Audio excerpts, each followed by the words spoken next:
2024-25 ஆண்டுக்கான நிதிநிலை அறிக்கை மற்றும் வேளாண்மை நிதிநிலை அறிக்கை ஆகியவற்றின் மீது பொது விவாதம். மாண்புமிகு உறுப்பினர் ஈஸ்வரன். மாண்புமிகு பேரவைத் தலைவர் அவர்களே, இந்த ஆண்டு நம்முடைய நிதி அமைச்சர் சமர்ப்பித்திருக்கின்ற நிதிநிலை அறிக்கை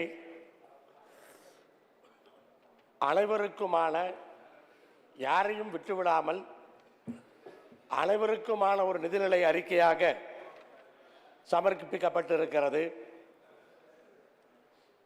மாண்புமிகு முதலமைச்சர் அவர்களுடைய வழிகாட்டுதலில் நம்முடைய நிதியமைச்சர் அவர்களும் அவருக்கு உறுதுணையாக நிதித்துறை செயலாளர் அவர்களும் தமிழகத்தினுடைய அனைத்து மாவட்டங்களும் பயன்பெறுகிற வகையிலே ஒரு சீரான வளர்ச்சியை தமிழகம் பெற வேண்டும் என்ற அந்த எண்ணத்திலே இந்த நிதிநிலை அறிக்கை சமர்ப்பிக்கப்பட்டிருக்கின்றது. மொத்த மாநிலமும் வளர வேண்டும் என்ற அந்த எண்ணத்திலே இந்த நிதிநிலை அறிக்கை சமர்ப்பிக்கப்பட்டிருக்கிறது. மாநிலத்தினுடைய வரி வருவாயை அதிகப்படுத்தி எல்லா திட்டங்களையும் நிறைவேற்றியும் சென்ற ஆண்டை விட பற்றாக்குறை அதைவிட குறைத்திருக்கிறார்கள் என்று சொன்னால் எவ்வளவு கவனத்தோடு இந்த நிதிநிலை அறிக்கை தயாரிக்கப்பட்டிருக்கிறது என்பதை நாம் புரிந்து கொள்ள வேண்டும். இந்த அரசினுடைய ஒரு மிக முக்கியமான செயல்பாடு என்று நான் பார்ப்பது, திட்டங்களை தீட்டினால் போதாது, நிதி ஒதுக்கினால் போதாது, நிதியும் திட்டங்களும் மக்களுக்கு சென்று சேர வேண்டும். மக்களுக்கு சென்று சேர வேண்டும் என்று சொன்னால் அரசுக்கு மக்களோடு தொடர்பு வேண்டும். இந்த 2.5 ஆண்டுகளுக்கு மேலாக நான் பார்க்கின்றேன், முதலமைச்சருடைய அத்துணை திட்டங்களுமே அதிகாரிகளையும் மக்களையும் தொடர்பு படுத்துகின்ற திட்டங்களாக ஒவ்வொன்றாக அறிவித்து நிறைவேற்றியிருக்கிறார்கள். கடைசியாக உங்கள் ஊரிலே உங்களோடு என்கிற அந்த திட்டத்தின் மூலமாக மாவட்ட ஆட்சித்தலைவரும் அதிகாரிகளும் ஒரு யூனியனிலே 24 மணி நேரமும் இருக்கக்கூடிய அந்த திட்டம் கடைசியாக செயல்படுத்தப்பட்டிருக்கிறது. அப்ப மொத்தத்தில் மக்களோடு தொடர்பு கொள்ளக்கூடிய அந்த வாய்ப்பை அரசு அதிகப்படுத்துகின்றது. இன்னொன்று, முதலமைச்சர் அவர்கள் யோசிக்கிறார், பெண்களை முன்னேற்றிவிட்டால் அந்த குடும்பம் முன்னேறிவிடும் என்று, வீடு முன்னேறினால் நாடு முன்னேறிவிடும் என்று நினைக்கிறார். அதை கணக்கில் வைத்துதான் அத்தனை திட்டங்களையும் பெண்களுக்காக ஒவ்வொன்றாக பல திட்டங்களை சொல்லிக்கொண்டே செல்லலாம். பேருந்தில் இலவச பயணமாக இருந்தாலும், மகளிர் உரிமை தொகையாக இருந்தாலும், இன்றைக்கு இந்தியாவில் இருக்கிற மற்ற மாநிலங்கள் எல்லாம் நம்மை பார்த்து காப்பி அடிக்கிறார்கள். அப்படிப்பட்ட ஒரு நல்ல திட்டமாக மக்களிடத்திலே வரவேற்பை பெற்றிருக்கிறது. காலை சிற்றுண்டியை பற்றி சொல்லவே வேண்டாம்.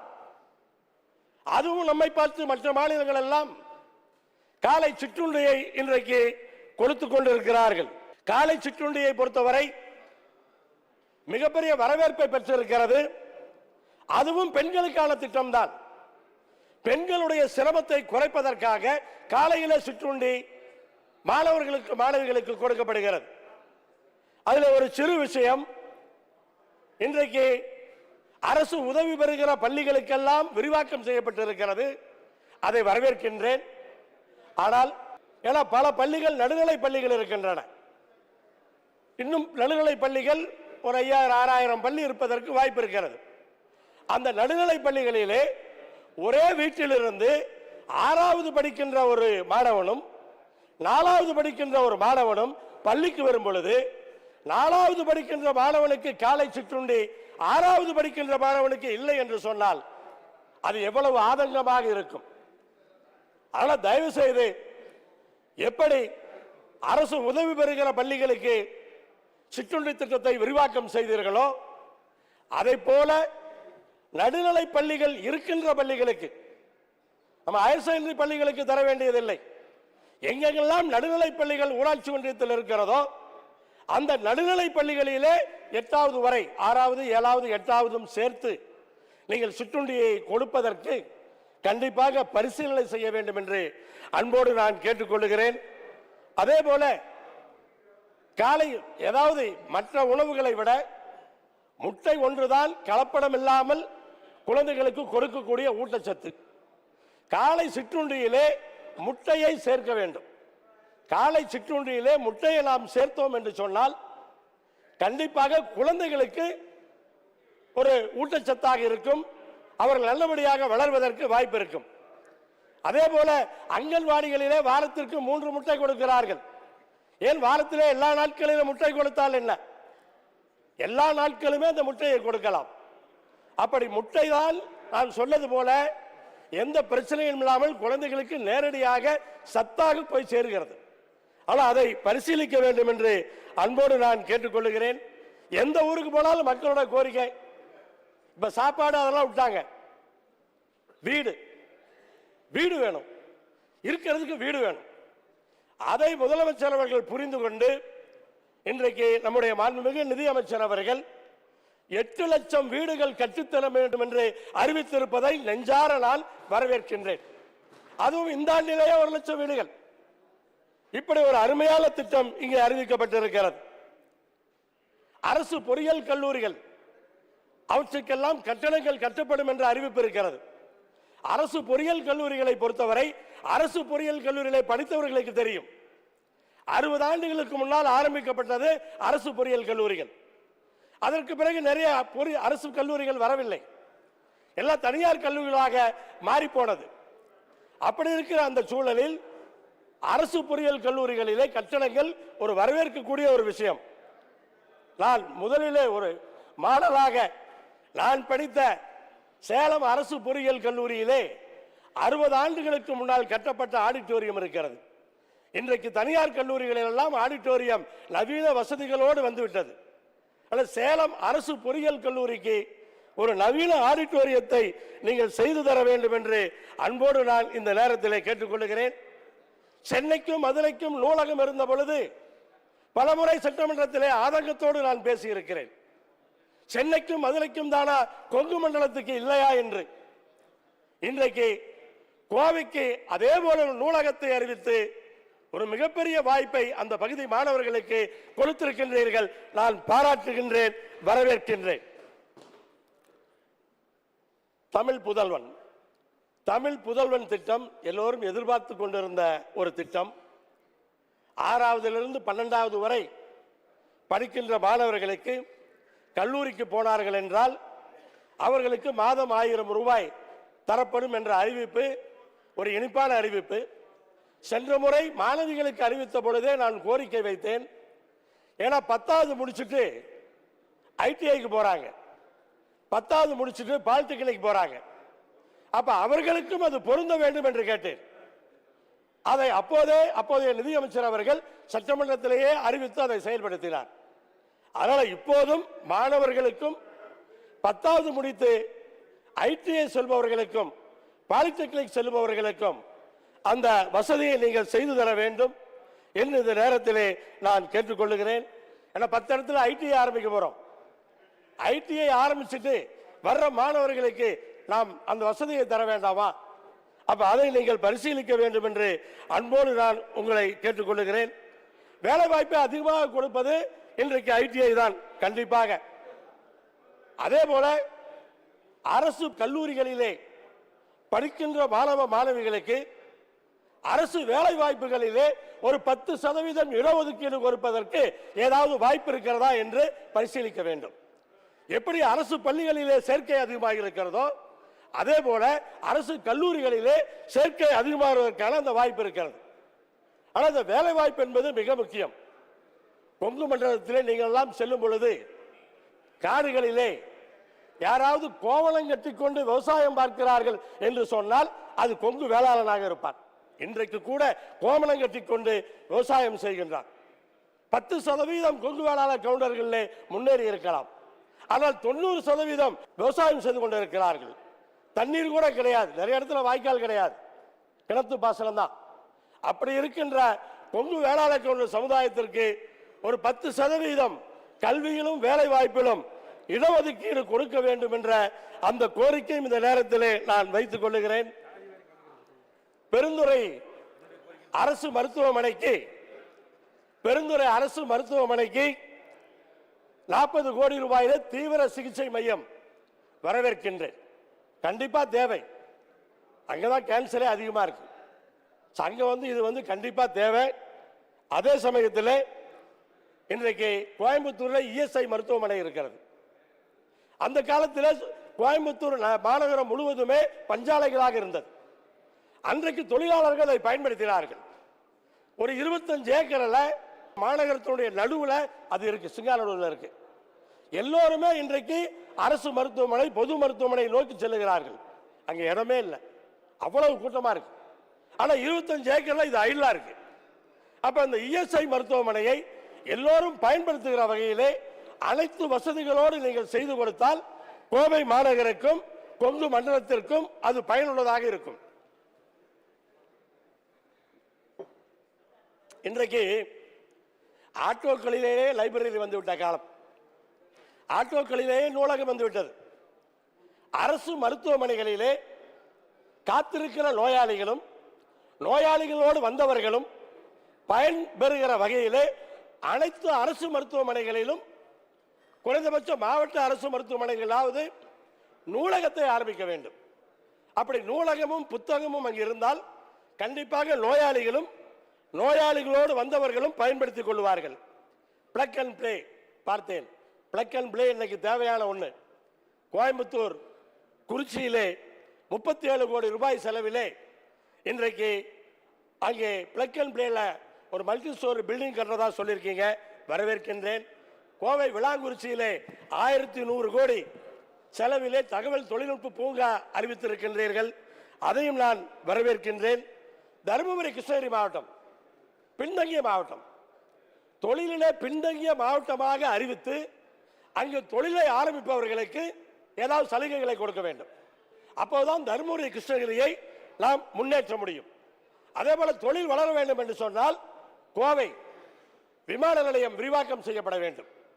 அதே போல கரூர், நாமக்கல், ராசிபுரம், வெள்ளகோயில், காங்கேயம், இப்படி எதை அரவக்குறிச்சி எதை எடுத்துக்கொண்டாலும் சரி எல்லாம் தொழில் நகரங்கள். அப்ப கரூருக்கும் நாமக்கலுக்கும் இடையே கண்டிப்பாக ஒரு விமான நிலையம் தேவைப்படுகிறது. நன்றி சொல்லி முடிச்சு அதை ஒரு நிமிஷம் இருக்கு. தமிழ்நாடு செயற்கை நுண்ணறிவு இயக்கம் என்பது ஒரு தொலைநோக்கு பார்வை, அதை நான் வரவேற்கின்றேன். பல்வேறு நீர் மேலாண்மை திட்டங்கள் அறிவிக்கப்பட்டிருக்கிறது, வரவேற்கின்றேன். பாண்டியாறு பொன்னம்பலாறு திட்டம் நிறைவேற்றப்பட வேண்டும். திருமணி முத்தாறு திட்டம் நிறைவேற்றப்பட வேண்டும். தென்பெண்ணை ஆற்றின் குறுக்கே சென்னக்கல் நீர்ப்பாசன திட்டம் நிறைவேற்றப்பட வேண்டும். நீரேற்று பாசனம் ஒரு 300 விவசாயிகள் ஒன்றாக சேர்ந்து தண்ணீர் கொண்டு வருகிறார்கள். அவர்கள் அந்த பகுதியிலே நிலத்தடி நீரை மேம்படுத்துகிறார்கள், அதை பரிசீலிக்க வேண்டும். அதே மாதிரி திருச்செங்கோட்டுக்கு புறவழிச்சாலை, தோக்கவாடியிலிருந்து பால்மடை வரை, பள்ளிப்பாளையம் சாலையிலிருந்து சங்கேரி சாலை வரை ஒரு புதிய புறவழிச்சாலையை கொண்டு வர வேண்டும். அதே மாதிரி அகழ்வாராய்ச்சியிலே நாட்டிலேயே அதிக முதலீடு செய்கின்ற ஒரு மாநிலம் தமிழ்நாடு என்பதை குறிப்பிட்டிருக்கிறீர்கள், வரவேற்கின்றேன். ஏன்னா நம்முடைய அடையாளம் நமக்கு முக்கியம். தமிழ்நாட்டில் தமிழர்களுக்கு அடையாளம் ரொம்ப முக்கியம். தமிழர்களுக்கு இன்னைக்கு வேலை கிடைக்கிறது சொல்லி தனியான பயிற்சி வகுப்புகள் உண்டு உறைவிடம் அறிவிக்கப்பட்டிருக்கிறது, அதை நான் வரவேற்கின்றேன். அதே போல அகழ்வாராய்ச்சியிலே ஈரோடு மாவட்டம் கொடுமணலிலும் திருப்பூர் மாவட்டம் குமரிக்கல்லிலும் அகழ்வாராய்ச்சிகள் தொடங்கப்பட வேண்டும். அதே போல நாமக்கல்லிலே கேலோ இந்தியா திட்டத்தின் மூலமாக ஒரு செயற்கை ஓடுதள பாதை அமைத்துக் கொடுக்க வேண்டும். டாஸ்மாகில் காலி பாட்டில்கள், நான் தான் இந்த சட்டமன்றத்தில் பேசினேன். என்னை பாரதிய ஜனதா கட்சியின் உறுப்பினர்கள் கூட ஒரு எள்ளி நகையாடினார்கள். இன்றைக்கு அந்த திட்டம் வெற்றி பெற்றிருக்கிறது, தமிழ்நாடு பூராம் செயல்படுத்தப்படும் என்ற அறிவிப்பு மகிழ்ச்சியாக இருக்கிறது. அதில் ஒரே ஒரு பிரச்சனை, ஒரு கடையில் ஒரு பாட்டில் வாங்கினா அதே கடையில் கொண்டு போய் கொடுத்தாதான் அதை அக்செப்ட் பண்ணிக்கிறாங்க. எந்த கடையில் கொடுத்தாலும் அக்செப்ட் பண்ணிக்கணும். தண்ணி அதாவது பாட்டில் வாங்குறவன் வண்டி எடுத்துக்கிட்டு ஒரு 10 கிலோமீட்டர் தள்ளி போயிடுறான், அங்கே பாட்டில் வச்சுட்டு போயிட்டா அந்த பாட்டில் எப்படி இங்கே வந்து சேரும்? ஆனால் எந்த கடையில் கொடுத்தாலும் அதை நீங்கள் செய்ய வேண்டும் என்று அன்போடு கேட்டுக்கொள்கிறேன். விவசாய பட்ஜெட்டை பொறுத்தவரை இன்னைக்கு விவசாய பட்ஜெட்டு டெல்லியில் விவசாயிகள் போராட்டம் செய்து கொண்டிருக்கிறார்கள். அப்படிப்பட்ட நிலையில் இன்றைக்கு விவசாய பட்ஜெட்டை தமிழ்நாடு விவசாயிகள் அத்தனை பேரும் வரவேற்றிருக்கிறார்கள். நான் நம்முடைய விவசாயத்துறை அமைச்சர் அவர்களுக்கு, மாண்புமிகு அமைச்சர் அவர்களுக்கு பாராட்டுகளையும் வாழ்த்துக்களையும் தெரிவித்து அந்த நிதிநிலை அறிக்கையை வரவேற்கின்றேன். அதே போல இந்தியாவிலே காந்தி ஆசிரமங்கள் இருக்கிறது. தமிழ்நாட்டிலும் பல இடங்களிலே காந்தி ஆசிரமம் இருக்கிறது, நொடிந்து போய் கிடக்கிறது. அங்க தயாரிக்கிற பொருட்களுக்கு ஜிஎஸ்டி வரி அநியாயமா இருக்கு. காந்தி ஆசிரமத்தில் தயாரிக்கிற பொருட்களுக்கு ஜிஎஸ்டி வரி, அதை விடுவிப்பதற்கு நிதித்துறை அமைச்சர் அவர்கள் டெல்லிக்கு போகும்போது ஜிஎஸ்டி கவுன்சிலே அதற்கான தீர்வை பெற்று தர வேண்டும். நிதியை கேட்டு பெறுவதற்கு மாண்புமிகு நிதியமைச்சர் அவர்கள் முழுமையாக நீங்கள் இந்த போராடி பெற வேண்டும் என்று நெல் கொள்முதல் கிடங்குகள் நிறைய செஞ்சிருக்கீங்க, நிறைய செஞ்சிட்டு இருக்கீங்க. ஆனா இன்னும் அதுக்கு நிதியை கொஞ்சம் அதிகமாக ஒதுக்கி நெல் கொள்முதல் கிடங்குகள் கண்டிப்பாக குறைவில்லாமல் நீங்கள் பொங்கலுக்கு அமைச்சரை பாராட்டியாக வேண்டும், அரசை பாராட்டியாக வேண்டும். பொங்கலுக்கு வேஷ்டி சேலை இந்த ஆண்டு சரியா கரெக்டா கொடுத்தாங்க, எந்த விதமான குறையும் கிடையாது, பர்ஃபெக்டா கொடுத்தாங்க. ஆனா விசைத்தறிகள் அதனால மட்டும் வாழ்ந்துராது. பள்ளிக்கால சீருடைகள் விசைத்தறியில தயாரிக்கிறாங்க. ஆனா அது மட்டும் போதாது, ஒரு 6 மாசம் தான் வேலை இருக்கு. விசைத்தறியெல்லாம் இப்போ வெயிட்டுக்கு விலைக்கு வித்துட்டு இருக்காங்க. அதனால கண்டிப்பாக அரசு வாங்குகிற அத்துணை சீருடைகளும், அது தூய்மை காவலர்களாக இருந்தாலும் யாராக இருந்தாலும், விசைத்தறி தயாரிப்பாக வாங்கினோம் என்று சொன்னால் அந்த விசைத்தறியாளர்களை நாம் வாழ வைக்க முடியும். அப்ப அதற்கான முயற்சி. அதே போல அறநிலைத்துறை என்பது இதுவரைக்கும் அப்படி ஒரு துறை இருப்பதே மக்களுக்கு தெரியாமல் இருந்தது. இப்போதுதான் அறநிலையத்துறை இருப்பது எல்லோருக்கும் தெரிய வந்திருக்கிறது. அப்படி பல்வேறு விஷயங்களை அறநிலைத்துறையில செய்து கொண்டிருக்கிறார்கள். அறநிலைத்துறையில ஒரே ஒரு கோரிக்கை வைத்து முடித்துக் கொள்கிறேன். திருச்செங்கோடு மலைக்கும் மருதமலைக்கும் கோவை மருதமலைக்கும் பார்க்கிங் வசதிகள் இல்லை. அதனால் விசேஷ நாட்களிலே அங்கே வாகனங்கள் மேலே இருந்தால் கீழே வர முடியல, பயங்கர சிரமமா இருக்கு. கட்டண வரைபடம் கிரவுண்ட் பிளஸ் ஒரு ஃப்ளோருக்கு சுயமாவே அனுமதி போட்டுக்கலாம், கம்ப்ளீஷன் சர்டிஃபிகேட் தேவையில்லைன்னு அறிவிச்சிருக்கீங்க, மகிழ்ச்சியான செய்தி. மாண்பு பேரவைத் தலைவர் அவர்களே, நீதிமன்றம் சென்றிருக்கிறார்கள். நீதிமன்றத்தில் என்ன சொல்கிறார்கள் சொன்னால், தலைவர் கலைஞர் இருக்கும்போது ஒரே முறையில் ஒரு தடவை அது மாதிரி செய்து கொடுத்தார்கள், வரி போட்டு அனைத்தையும் ரெகுலரைஸ் பண்ணி கொடுத்தது. இப்போ திருப்பி நீதிமன்றத்துக்கு போகும்போது நீதிபதி என்ன கேட்குறாங்கன்னா, அதுக்கு எதுக்கு இந்த சட்டத்தை போடுறீங்க, ஒவ்வொருத்தரையும் எக்ஸம்ஷன் கேட்குறதுக்கு இந்த சட்டத்தை ஏன் போடுறீங்கன்னு. இது உங்களுக்கு மட்டும் கஷ்டம் இல்லை, நாங்கள் ரோடு போடுறோம், தண்ணி கொடுக்குறோம், எல்லாம் கொடுக்குறோம், எங்களுக்கு வரி கட்டவே மாட்டேங்கிறாங்க. கடற்கரைகளிலே மெரினா, பெசன்ட் நகர், கோவளம் என்று பல கடற்கரைகள் மேம்படுத்தப்படும் என்று அறிவித்திருக்கிறீர்கள், மகிழ்ச்சியான செய்தி. ஆனால் தாய்லாந்தில் இருக்கிற மாதிரி சென்னையிலேருந்து பாண்டிச்சேரி வரைக்கும் மொத்த கடலையும் சுற்றுலா மையமாக மாற்றினோம்னு சொன்னால் சுற்றுலாத்துறைக்கு நிறைய வருமானம் வரும். தீர்த்தமலையும் சங்ககிரி மலையும் சுற்றுலா தலமாக அறிவித்து மேம்படுத்த வேண்டும் என்று அன்போடு கேட்டுக்கொண்டு, என் தொகுதி சார்ந்த சில கோரிக்கைகள் இருக்கிற பேரவைத் தலைவர் அவர்களே, அதை நான் உங்களிடத்திலே கொடுத்து விடுகிறேன், இங்கே படித்ததாக நீங்கள் எடுத்துக்கொள்ள வேண்டும் என்று அன்போடு கேட்டுக்கொள்கிறேன். நன்றி, வணக்கம். மாண்புமிகு தொழில்துறை அமைச்சர். மாண்புமிகு பேரவைத் தலைவர் அவர்களே, மாண்புமிகு உறுப்பினர் அவர்கள் கோவை விமான நிலைய விரிவாக்க பணிகளை குறித்து கேட்டிருந்தது. ஏறத்தாழ 468.83 ஏக்கர் பட்டா நிலங்களும் அங்கே நில எடுப்பு நடந்திருக்கின்றன. அதில் 434.33 ஏக்கர் நிலம் கையகப்படுத்தப்பட்டு விட்டது. இன்னும் 34.5 ஏக்கர் மட்டும் தான் பாக்கி இருக்கு. அதுவும் இந்த மார்ச் மாதத்துக்குள்ள அதை நிறைவடைந்து வெகு விரைவில் விரிவாக்க பணிகள் நிச்சயமாக துரிதப்படுத்தப்படும் என்று. மாண்புமிகு வீட்டுவசதித்துறை அமைச்சர். மாண்புமிகு பேரவைத் தலைவர் அவர்களே, மருதமலை அந்த பார்க்கிங்கை பற்றி இங்கே சொன்னாங்க. இப்போ இருக்கிறதே ஏறத்தாழ ஒரு 60 வண்டி மேலே நிறுத்துகிற மாதிரி இருக்குது. அந்த இடமெல்லாம் நாங்கள் பார்த்தோம். ஏன்னா முதலமைச்சர் அவர்களுக்கே அது ஒரு பெட்டிஷன் வந்திருந்தது. கீழே ஒரு பில்டிங் வந்து ரொம்ப மோசமாக இருக்குது, அதை எடுத்ததுன்னா அங்கே ஒரு 60 வண்டி நிற்கலாம். அதற்கு முன்னாடி 1 கிலோமீட்டருக்கு முன்னாடி பாரதியார் யூனிவர்சிட்டியிலேருந்து ஒரு 5 ஏக்கர் நம்ம வந்து லீஸுக்காக கேட்டிருக்கோம். அந்த 5 ஏக்கர் வந்ததுன்னா முழுசும் பார்க்கிங்காக வச்சுட்டு அங்கே கோயிலினுடைய வண்டியை வச்சு அவங்கள டிரான்ஸ்போர்ட் பண்ணுற மாதிரி பிளான் பண்ணியிருக்கு. பொதுப்பணித்துறை அமைச்சர் அவர்கள். மாண்புமிகு பேரவைத் தலைவர்களே, திராவிட மாடல் ஆட்சியில் நம்முடைய மாண்புமிகு உறுப்பினர் ஈஸ்வரன் அவர்கள் பல்வேறு கோரிக்கைகள் வைத்தார்கள். அதில் ஒரு கோரிக்கை வந்து தொல்துறை மூலமாக அகழ்வாய்வு செய்ய வேண்டும் என்று இடங்களை குறிப்பிட்டிருக்கிறார்கள். இந்த ஆட்சி பொறுப்பேற்ற உடனே தான் தமிழருடைய அடையாளமாக இன்றைக்கு உலகத்தாரே வந்து வியந்து பார்க்குற அளவுக்கு மதுரைக்கும் பக்கத்தில் கீழடியிலே ஒரு அருங்காட்சியை சிறப்பாக அமைத்த ஆட்சி இந்த திராவிட மாடல் ஆட்சி. அதனைத் தொடர்ந்து இப்பொழுது திருநெல்வேலிக்கு பக்கத்தில் பொருணை என்கிற பகுதியில் இப்போ திட்ட மதிப்பெல்லாம் செய்யப்பட்டு கட்டடங்கள்லாம் உருவாக்கப்பட்டு அது செய்ய இருக்கிறோம்.